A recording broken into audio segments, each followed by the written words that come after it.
Samantala, sa gitna ng deliberasyon para sa 2027 national budget, siniguro ni Ombudsman Jesus Crispin Remulla na mapupunta sa anti-corruption measures ang proposed budget ng ahensya. May report si Earl Tobias.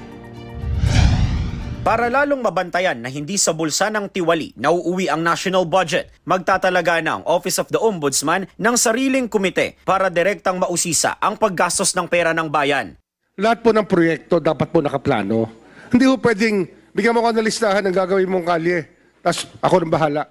Anti-corruption measures kasi ang sumentro sa pagpapresenta ng Office of the Ombudsman sa kanilang proposed 7.2 billion peso budget para sa 2027 sa Kamara. Sa dami ng opisyal na sabay-sabay ngayong hinahabol ng Ombudsman sa mga kasong graft and corruption dahil sa pagkakasangkot sa flood control scandal. Tanong ni Akbayan Party List Representative Attorney Shell Jokno, paano naman sinisigurado ng Ombudsman na sa selda ang bagsak ng mga mapapatunayang nagnakaw?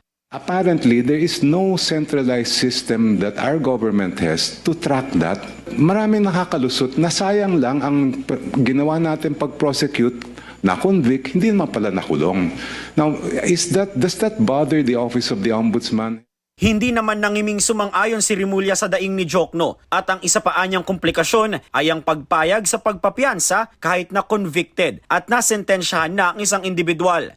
You go to the Court of Appeals, and then the Supreme Court, then we don't know what will happen. So, are we going to allow people to post bail after they've been convicted, or are we going to let them serve their sentence? It's wasting our government resources if we do not actually implement these decisions immediately. Paniniguro naman ni Remulla, wala silang pinababayaan sa anumang lumulutang na aligasyon sa ilang opisyal ng kasalukuyan at dating administrasyon. Ang flood control scandal, binubuntutan anya nila mula sa simula nito. Ang epicenter po ng flood control bago dumating ang Marcos administration ay Davao City. Okay. Ang ecosystem of corruption po mabigat. Mahirap pong pasukin.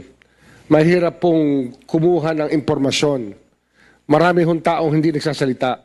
Sa sabay-sabay na investigasyon, karagdagang mga tao anya sa Ombudsman ang kailangan nila.